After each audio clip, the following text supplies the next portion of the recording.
大人になってから始めたことは、わあ、これ私もしたいな。アンチな DM とかが来るとメモ帳に返事を書くの。人生で大切にしてることは、自分の好きな人たちと生きる。人と比べない。物を持ちすぎないこと。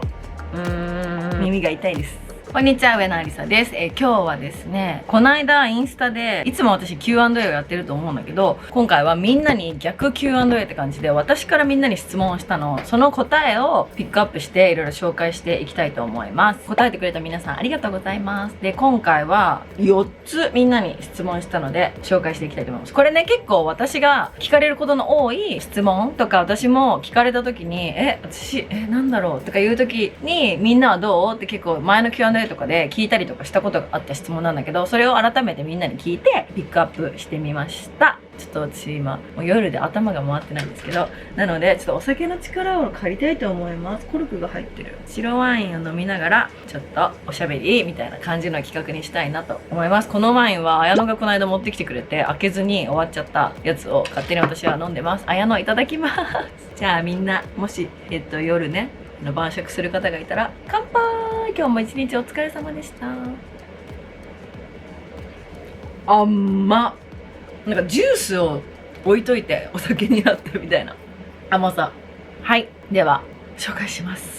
まず私が一つ目にみんなに聞いた質問が、落ち込んだ時の立ち直り方はっていうのを聞きました。で、私は泣く、寝るっていうのをよく言ってて、で、その日しか悩まない。せめて次の日までって感じで、基本的には寝たら回復するタイプなので、もうとことん落ち込むまで落ち込んで切り替えるっていうようなやり方が結構多くて、ざっくり話すと。で、みんなも一言一言だと思うんだけど、紹介していきます。これ私の知り合いの方から、コメディ映画見て笑う。でもそれはすごいわかるかも。なんか嫌なことがあった時とかも、映画もそうだけど、映画ちょっと長いから集中しなきゃいけないっていうのあるけど、縦動画とかで面白いのとかあると普通にクスってなって悩んでたことを忘れたりするから、細かいことだけど忘れる時間を作るみたいな意味で、面白いものを見て笑うっていうのは私もすごい賛成かな。で、あさみちゃん、とりあえず寝る。わかります。あとは時間が解決。確かにこれもいいかも。自分を肯定してくれる人に会って自分の存在を肯定してもらう。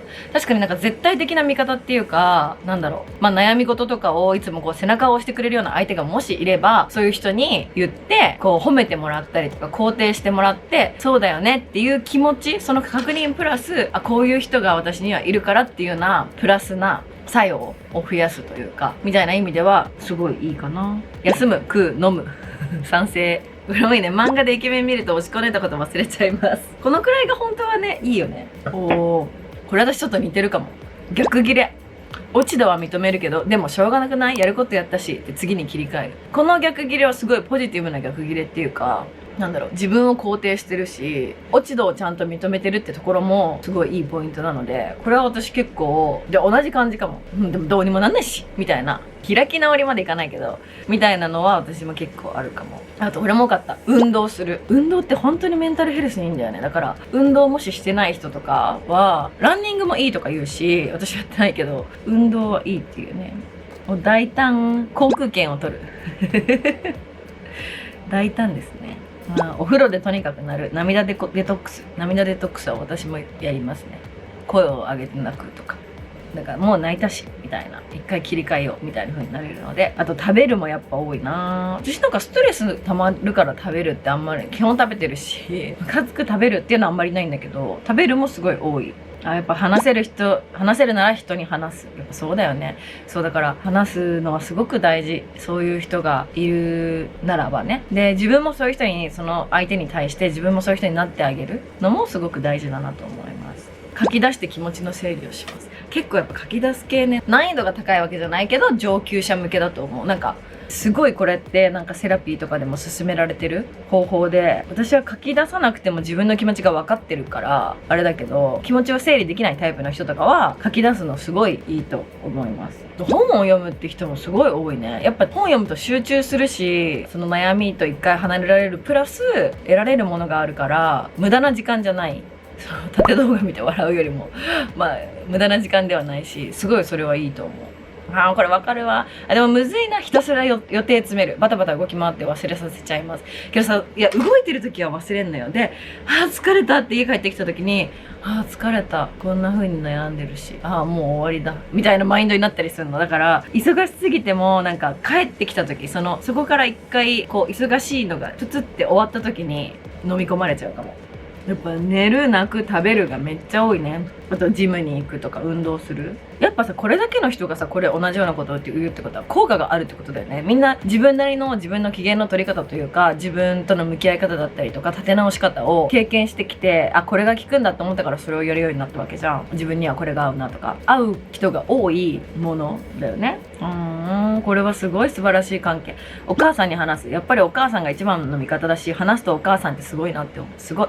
やっぱさ、なんだろう、子供ってさ、親に心配かけたくないっていうか強がっちゃう。私もちょっとあんまりママに仕事の悩みとかそんなに打ち明けたくない。心配させたくないから、あんまりなんか打ち明けられなかったりするんだけど、なんかそれを打ち明けて、一緒に話して、しかもそれで結果ね、お母さんってすごいなっていう、イコールお母さんが素敵なアドバイスをくれるんだけど、そういう関係性ってすごく素敵だし、自分が親になって、なんか今自分は母に対して心配かけたくないとか、ちょっと強がっちゃったりする部分もあるけど、自分の息子が将来何でも話してくれたら嬉しいなって思うから、親からしたら何歳になってもこう頼られるのってきっと嬉しいのかなって思うけど、なんか心配かけたくないって子供ながらに思っちゃうよね。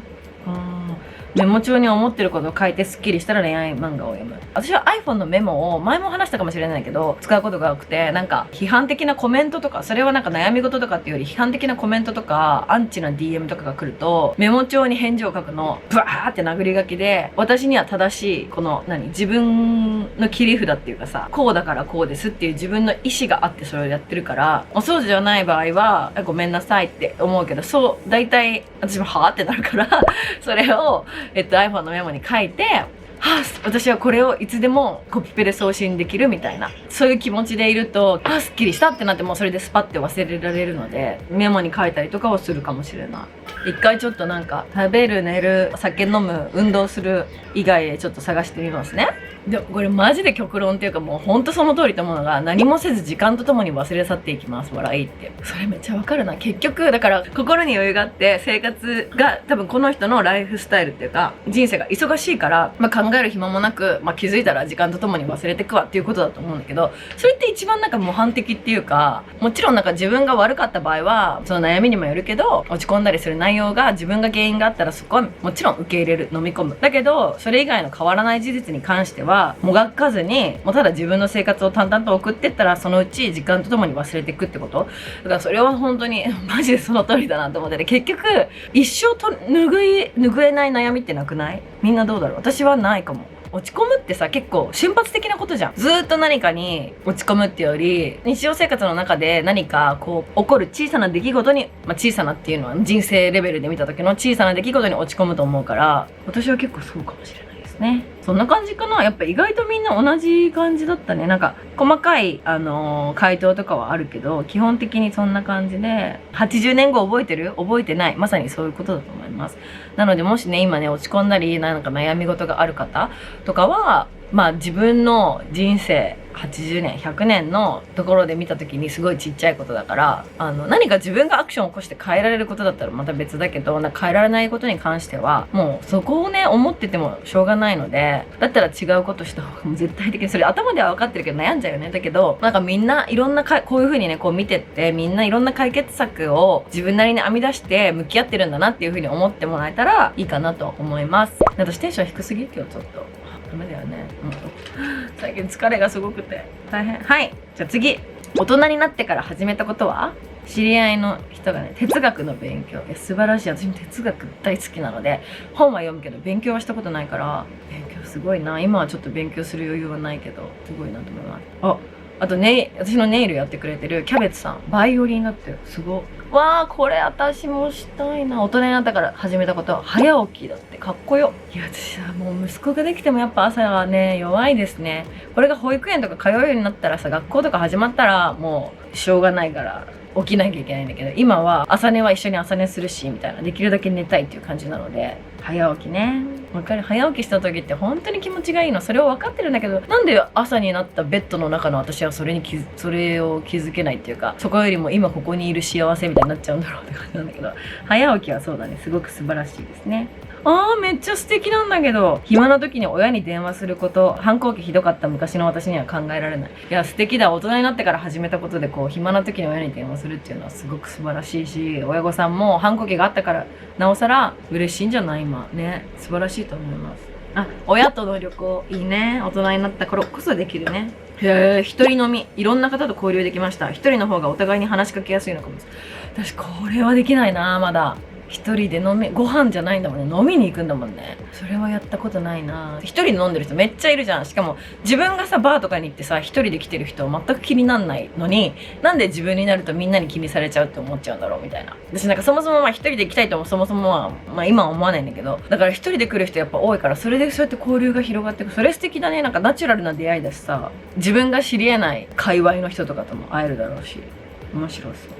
やっぱ推し活もすごい多いね。遠征推し活とか推し活。やっぱ学生の時よりお金があるからみたいな。これ素晴らしい。人間関係を整理。無理して付き合わない。これは本当に大人だからこその、なんか、あれじゃない？若い時はやっぱさ、友達いっぱいいた方が楽しいじゃんみたいな。私はそうなんだけど。別にその友達が良くなかったとかいうことではなくって、もう超ナチュラルに整理したわけじゃないけど、やっぱ無理しては付き合わなくはなったね。自分が最優先って感じ。自分が疲れてたら自分は優先するし、今月忙しいな、でもご飯のお誘い来たな、今月忙しいからちょっと今月は自分の時間作ろうとかいう風に、前だったら誘われたら全然言っちゃってたんだけど、これ強いわ。相手が年上だろうとなんだろうと言うべきことをはっきり言う。これ大人になって始めたこと、素晴らしいですね。言うべきこととか伝えた方がいいことってことだよね。なかなか私で結構できちゃうんだけど多分なかなかできない方が多いと思うから、これができるとすごいなんかお互いのためになる場合もあるし、こっち側は生きやすくなるし、そのはっきり言うことが嫌味な感じとか悪い意味ではなくってっていう、その自己表現の一つとして私ははっきり結構言ってる。必要だと思います。私も運動系もやっぱ多いね。運動ってやっぱライフスタイルに欠かせないんだね。一個前の質問でもそうだけどさ、逆の人も意識的に友達と会う。なるほどね。これ素敵だね。月1で体を大事にできる何かに通う。例えば多分これピラティス、整体、ホワイトニングでわかんないけど、そういうのを月1で何かって決めてんだね。それすごい素敵かも。なんかホワイトニングに毎月通うとかさ、整体に毎月ってより月に1回何かすればいいっていう風にしたら気も楽だし、自分にとっていいことしてるっていうハッピーな気持ちにもなるし、これすごいみんなも実践できそうです。素敵です。やっぱ人間関係断捨離系多いね。読書も多いね。読書を大人になって始めてるって方が多いですね。この方も親とこまめに連絡を取り合うこと。素晴らしい。素晴らしい。みんなもこれ見て、私取ってないなっていう人いたらね、ぜひ。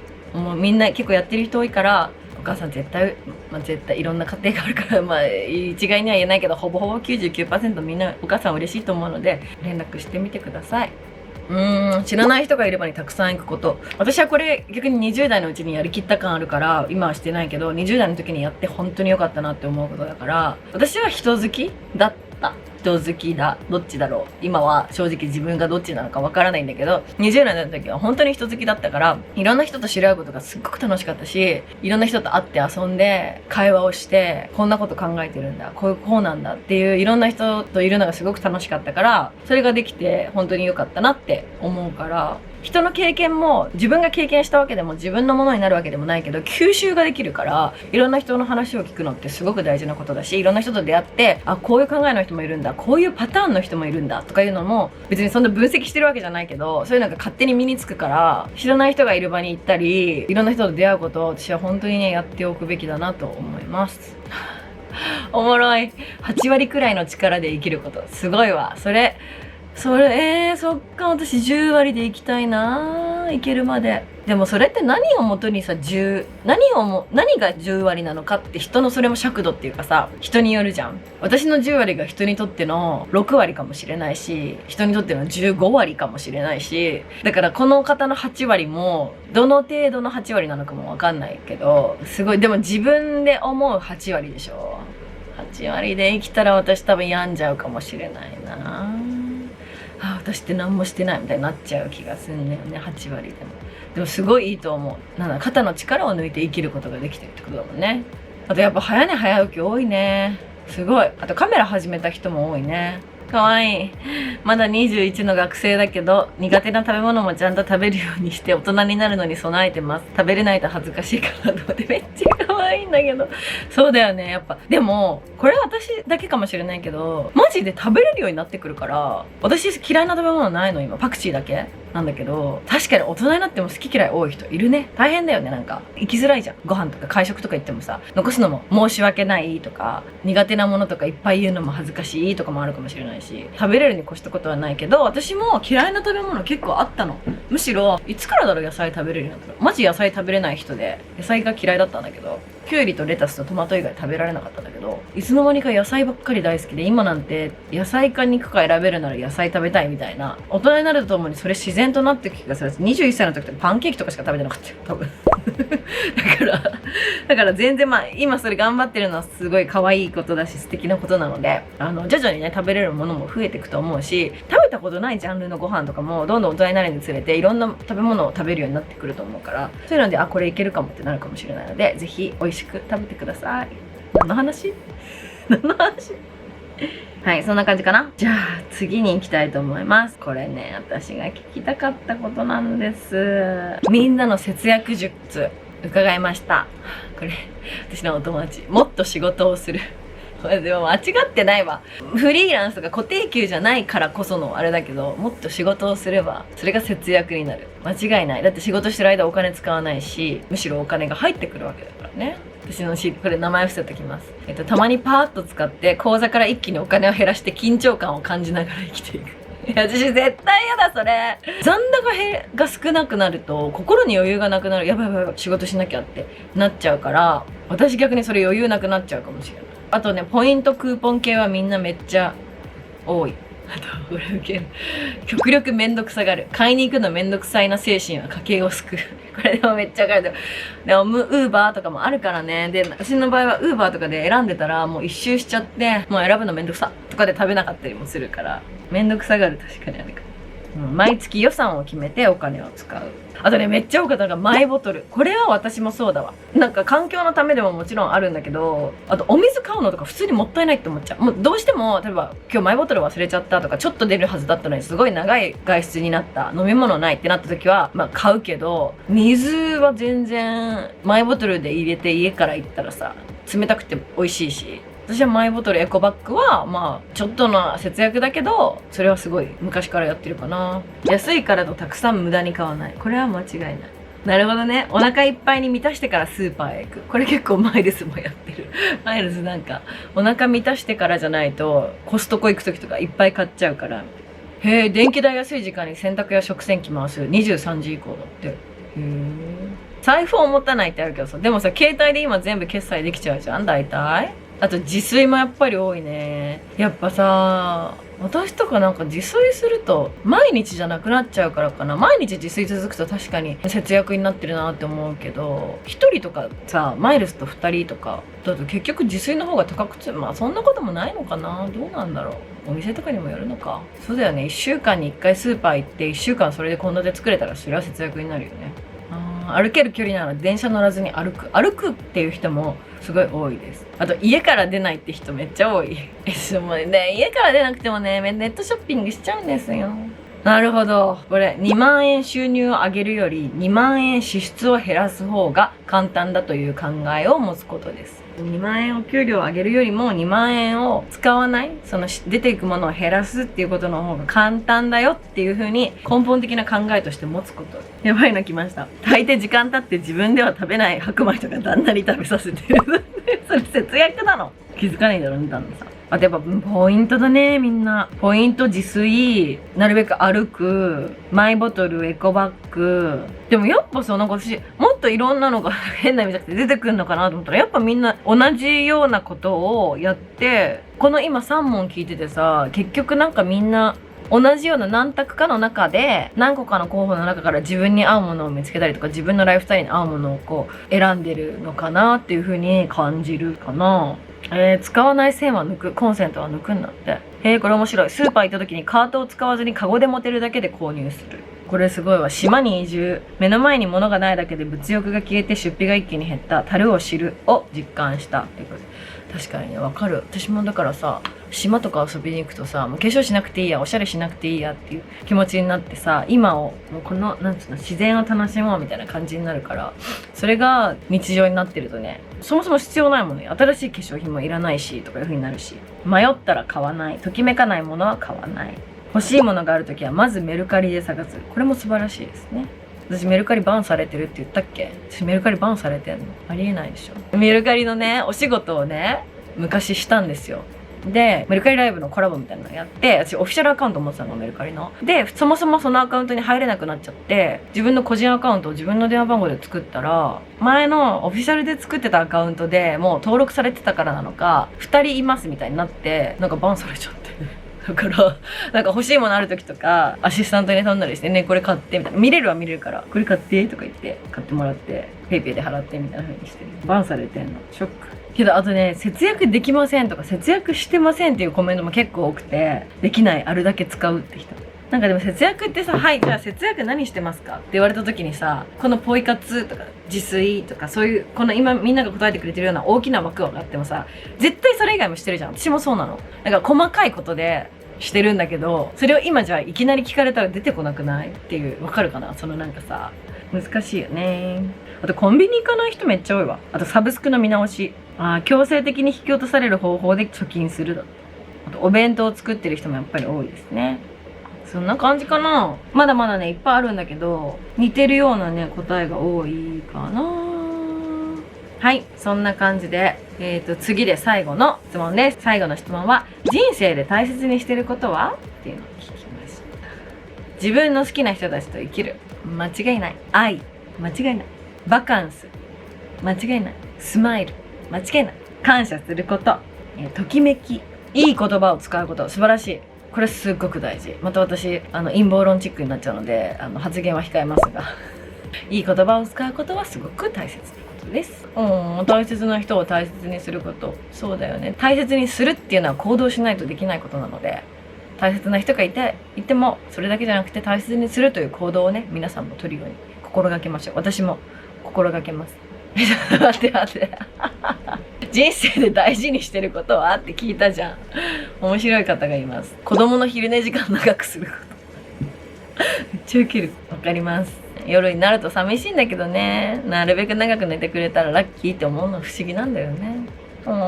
家族に愛を伝えること、そばにいることが当たり前じゃないから伝えられるうちに伝えようと意識してる。素晴らしい。意識しないとできないんだよね。大切な人に大切だって伝えること、愛を伝えることってさ、みんなも意識しましょう。人と比べない。素晴らしい。自分の心の安定。とにかく自分を愛してあげる。流れに身を任せる。何でも楽観的に考える。何事も適当に。これもいいですね。物を持ちすぎないこと。耳が痛いです。常に自分の機嫌を取りハッピーでいること。他人には優しく。みんないい人。これも素敵。人の好きなものを否定しないこと。やっぱ何事もポジティブに考えることっていうのもすごいですね。ワクワクに素直に。とにかく生きていればいい。去るもの追わず。筋を通す。これも結構いるね。素晴らしいですね。私も結構なんか筋通すの気にしちゃうタイプだからわかる。人とのつながりと当たり前に感謝。当たり前もね、当たり前って存在しないって思ってるんで、私は感謝すること忘れないように。今これをみんなのを読んでてすごい気が引き締まるっていうか、そうだよねそうだよねっていう気持ちがすごい。今を楽しむ。しないことよりして後悔。そうだね。なるほどね。これも分かりやすいわ。自分の性格が悪くなる場所に所属しないこと。仕事でもプライベートも。確かにそれはすごい分かりやすい言い回しだなと思いました。ありがとうとごめんを必ず言うことっていうのが結構あって、なんとかなるが3つ続いてる。違う人で素直に生きる言葉にする。これもめっちゃ大事だと思う。てかやっぱ私のさフォロワーさんたちだから比較的私のこのマインドと似てる方が多いのかな。結構分かるっていうことばっかり。はい、そんな感じで今回は4問みんなに質問した答えをピックアップしてみました。ちょっとなんか大丈夫だった？みんなに答えてもらって、なんか私が一人でこう吸収して、これもみんなにも吸収してもらえたのかなっていう。あともう比較的私の頭が回ってなかったくない今日って思うんですけど、大丈夫でしたかね？ちょっと不安なんですが、今日はみんなからのアンサーをまとめてみました。なんかこれ次からはなんだろうね、エピソード系とか恋愛のなんかとか人生のなんかとかさ、 Q&A っていうなんかエピソード系とか募集して紹介するのも楽しそうかなと思うので、そういうのもなんかやってみたいなと思います。では本当にみんな答えを送ってくれてありがとうございました。もしこのね、誰かのみんなからの答えが誰かのこうポジティブな要素だったりとか、あ、そういう考えもあるんだっていう気づきにねつながったらいいなと思うんですが、そんな動画になってたら嬉しいと思います。ではまた次回のビデオでお会いしましょう。バイバーイ。